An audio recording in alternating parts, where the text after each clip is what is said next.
Hello, everybody. This is a podcast.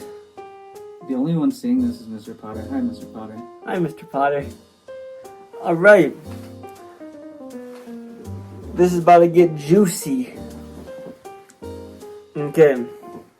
So, what we read was this book called No Logo by Naomi Klein. And we basically understood like how companies operate and like how they're like low-key kind of evil. And how they picked up on trends and it spiraled out of control. And how factories are now outside of the US for cheap and even evil labor. Very evil. They're really mean. I would not trust these guys with my kid. Get it? It's a joke. Alright, I got some questions here for you, Nathan. If you wouldn't mind answering. Alright. I'll chip in when I can too. But like, how do you think companies like take advantage of social division and like how they manipulate people in a way so that social division is like on their side almost? During the BLM movement, many companies have turned to publicly stating that they will remove any logo that might have been racist, or even stating their support for BLM, which is a highly profitable move because now you have less people that don't trust you and more people that support you. And then when you have a big movement and you side yourself with the movement, you are automatically seen as the better company or a good guy. Yeah, I saw some stuff when I was like researching on this, is that like basically like Nike and like Ben and Jerry's, they like launched an anti-racism campaign, which basically like helped profitize their brand and like, so this brand isn't racist, so they must be pretty good people, and so we should buy from them. And so just supporting a cause that was like important at the time, like kind of helped just boost their profit just from jumping on the train. And I'm pretty sure, what's it called? There was another company, it was Patagonia, I'm pretty sure, that like pulled advertising from Facebook to protect its politics and like hate speech, because on their platform on Facebook they were seeing like they were like doing some bad stuff. Did you mean protest? Not protect? What do you mean? They pulled their advertising and accounts from Facebook to protest against its policies. Like Facebook's policies? Mm-hmm. Yeah, that would low-key make more sense. Yeah. But no. Do you think that like Patagonia is like more of like a good company, or like are they kind of like twisted? Since their beginning, they try to be a good company. From everything they show, at least, they have had some scandals for underpaying their workers. But I mean, which company hasn't? So, I don't know. I guess, of course, they're not good, but they're better. Yeah, better. Better is a good word. Because I mean, like, low key, companies are evil. But, oh yeah, remember in No Logo we read like how Starbucks was like the first company who like started targeting like diverse audiences with was it the like with LGBTQ? Like, oh, my lights. There we go. We just have a ghost here. There's a little ghost here. But I remember like Starbucks, they like wanted to like profit. They didn't. I don't know if they exactly wanted to profitize off it, but they started like advertising towards like how their community welcomes this community, which was LGBTQ in the case, and like in turn, they basically just like gained a lot more profit, and other companies after that started like mocking what they did and like trying to recreate like targeting diverse audiences. Baboon. Who doesn't love a good baboon? But baboons have like these stories, and sometimes companies they like manipulate the stories. Like sometimes they like manipulate narratives to like to like fuel their growth. And like kind of like what do you think about that? Like they're trying to like make these stories so their profits will like boom. Just like baboons, companies want more bananas, and they will obviously take the most efficient baboon way and banana way, such as Coca-Cola. Oh. Iconic, isn't he? Santa Claus is a hoax. Holly jolly hoax. It was invented by Coca-Cola, and the Coca-Cola advertisers in more than 100 years ago started to look at figures such as saints and even a robber that was known in Europe for going down chimneys. They combined all of this to make Santa Claus our beloved.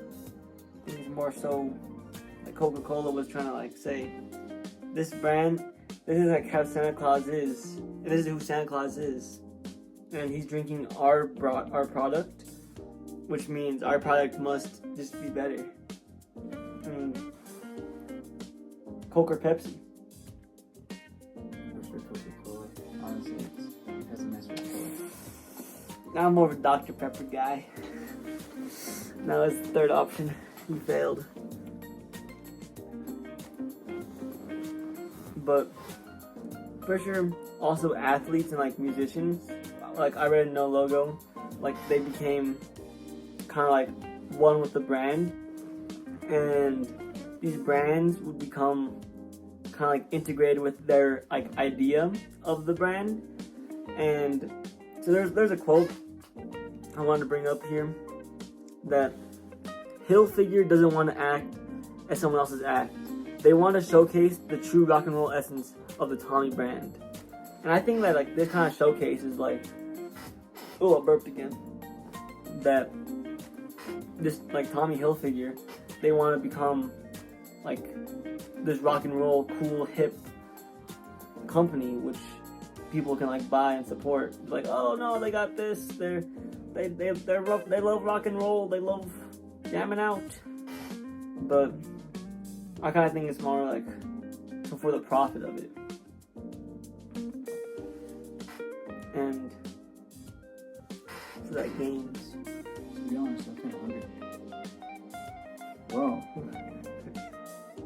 Companies want you to be hungry for their products, such as what they mean for someone. They want you to crave them, such as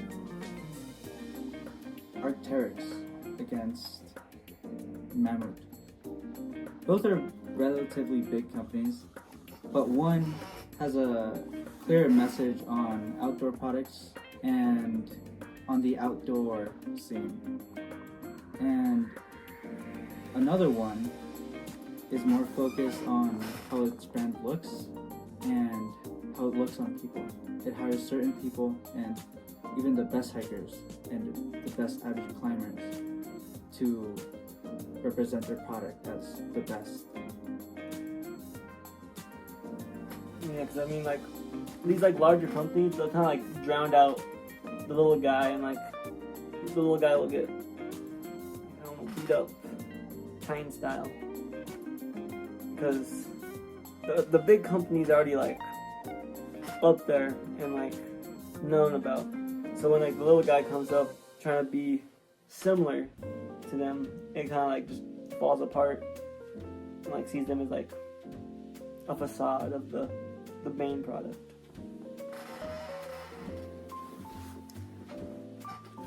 But I feel like this also kind of reminds me of Buy Now, remember the Netflix documentary? Yeah. Yeah, I feel like it feels like it definitely follows some of the rules we found on there, like waste more or like sell more, because in order to become these large industries and like crush the little guy, you have to like waste more and sell more. If you sell more, you'll waste more. And once you like have an efficient way of like selling your product and like getting it out to the masses, through like maybe like advertising, like marketing, you'll just explode. And one great way to explode your sales is by collecting info on your patrons and your customers. And by doing this, you can sell their information to advertisers to get them targeted ads. And by doing this, what you get from it is more revenue and more trust from the advertisers. That's getting more money. You know, like YouTube. Yeah. And Google. And almost every company collects cookies on you. I do. I feel like I'm getting, I don't know. I feel like I'm getting crazy ads. Do you get any like, what kind of ads do you get? It actually depends what I'm wanting in the moment. And that's exactly what these companies do. And if you do read their terms of service and you read their mile-long essays, then you will see that they are allowed, and you agreed to this, to sell your personal info. Though you're in luck if you're under 13. Legally, you're not allowed to agree to any terms of service with our parent. But that's irrelevant to us. Well, I still get, I don't know what it is, but I'm getting a lot of dating app ads. They keep giving me Bumble ads. They say meet someone new. Meet someone new. I've been getting a lot of Grindr ads. Yeah, joke.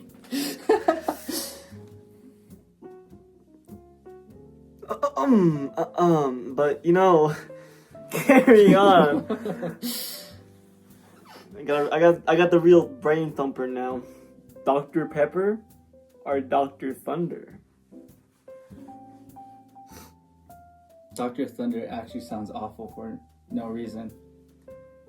Yeah, I think it's probably like a form of ironic consumption, low key. It really is. Because I was reading up on chapter 3 of No Logo, like ironic consumption, just like it doesn't work. Like you basically still are buying the product, and people will still get the product and like give the company money, even though it's like ironic and like kind of a bad, lesser product. People will still buy it. Like I can't think of any examples off the top of my dome, but there's a similar idea with conglomerates, such as when you do buy soaps, you think you're getting from another company, but in the end you're funding this one giant conglomerate, which is hard to escape from, because either way you will be funding a company you might not agree with. I just remembered which companies have ironic consumption. So I think it's called Mischief.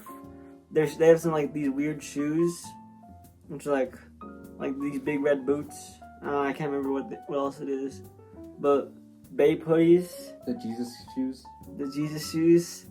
The Balenciaga. Have you seen like the Bape hoodies? Yeah, they roll up all the way.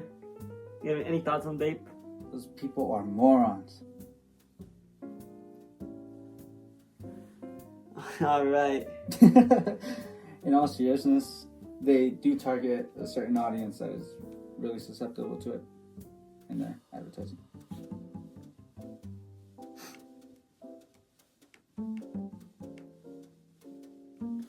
And speaking on advertisers and advertisements, Honey. I know you've heard of Honey. And I know you've heard, or I don't even know if you heard, but Markiplier has seen this from the very beginning. Not Markiplier! He knew there was something up with Honey, because how are they making money? They are selling you, they're not even selling you anything. They are showing you coupons so you get a cheaper price. And how do they do this? How do they get money? This is not profitable. The way they made money is by stealing commissions from creators. And by stealing commissions from creators, they earned the commissions. So it was not a really good thing. Stealing from people that actually kind of need it, or depends. I don't know, because what's it called? Sometimes, like, big companies, sometimes even just, like, small companies will, like, mark up prices so that, like, a cheaper, lower quality things cost, like, 1,000% of what it used to be. I feel like LVMH is really guilty of this. yeah, luxury brands are like definitely like the biggest kind of shield for this. Kind of falls back into ironic consumption, but Luxury companies are so guilty of this that one of Dior's bags was found to be extremely cheap to make. So cheap, it cost them less than $5. what? Yo, $5 for a Balenciaga? Yo, I don't like that. And they sold the bag for $2,000 or more. Yo, low-key, LVMH is evil. But they are just following what the people want. They follow trends.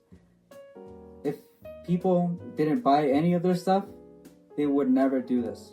Granted, they do own Sephora, and you can't really do the most anything about that. evil place of all. It smells, but something smells good. It smells good, but it costs like I looked at each little thing. They're like $1 million each. Millions Zimbabwe dollars. No, my money. But like, LVMH is basically like the parent company of all the luxury brands, and they even own Fred. Yo, I don't know what that is, but they own it. This sounds funny. But I feel like companies also associate themselves with like family and stuff. No Logo is really guilty of this, with them targeting teens, which is a majority of their fan base, with 85% of teens around the globe during the 1990s watching them, which is an amazing way to connect with advertisers and especially your fan base. So I mean, like, if you can like just show 85% of all teens in the world your product, that's just gonna be like free money. And a lot of companies will pay a lot of money to be advertised on your platform or channel. But what's it called? In order to get these brands at all, though, you have to have work conditions. And let me just say, most of the work conditions are not good. No, not good. Let me just take a little bit of things I read from No Logo.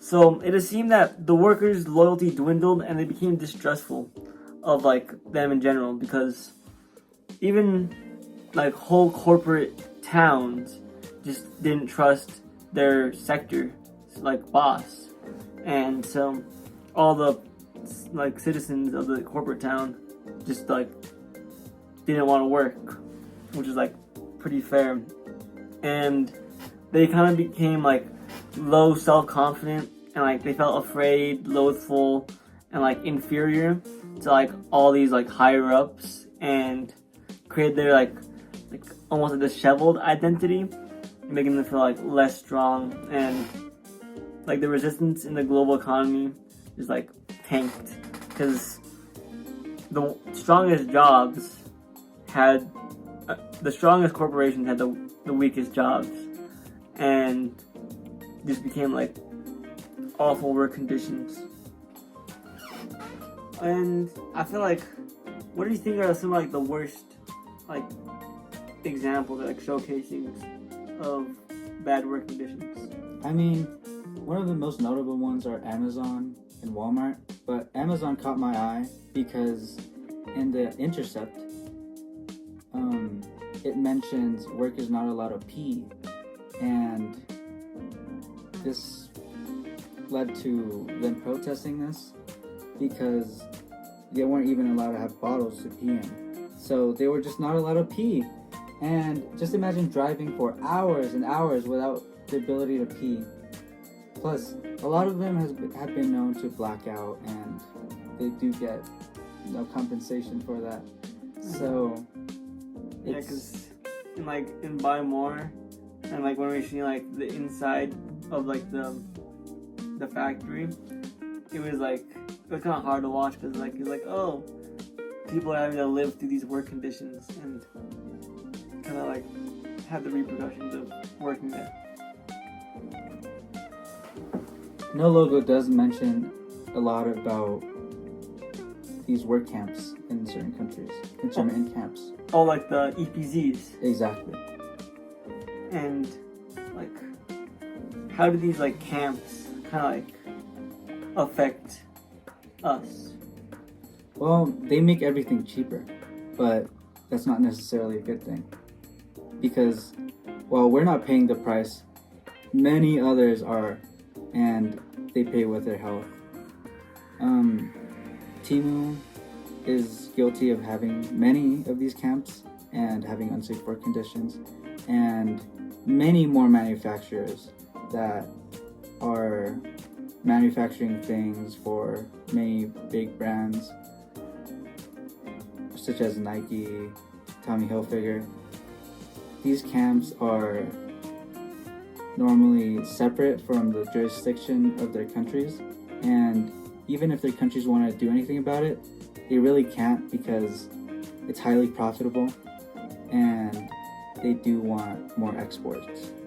Yeah, like, because in Buy More it was pretty evident, like Shein, one of like the cheap ones, they're just like doing whatever it took to make their product widely available, because there was the stat was like they create like over 1 million new different types of clothing like a month, and it just shows like how much clothes they're wasting as a result, but kind of like the output they need to generate the amount of profit they're making.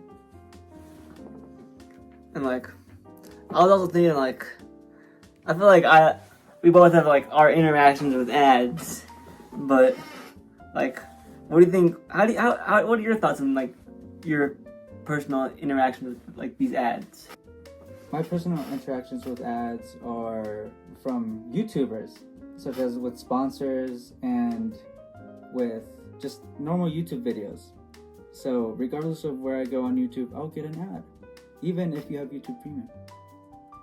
Yeah, kind of loosely related, but like my track team, we got like a grant to get shoes, and we got Brooks, and as a result, they weren't exactly sponsoring us, but they gave us these shoes that we were all wearing, and it kind of like repped the brand without us directly saying anything, which is kind of like how in No Logo it's the ideal ad to advertise without having to directly advertise. Nah, man, I feel like they low-key listening to us. Oh yeah, stop that. Yo, but I feel like ads, like they have like these like galactic microphones, and like they're always like listening to us somehow. Kind of scary.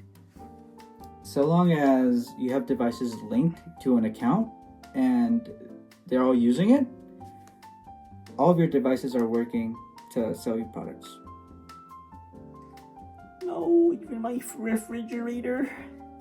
If you have a Samsung smart fridge, yeah. No, nowhere safe. Well, nowhere safe. This is still a school project. But we'd like to thank you for listening. This is our podcast about No Logo and other things. Thank you so much. Please don't fail us, Mr. Potter. Please. I need this grade. I need this grade. Please, Mr. Potter. Please.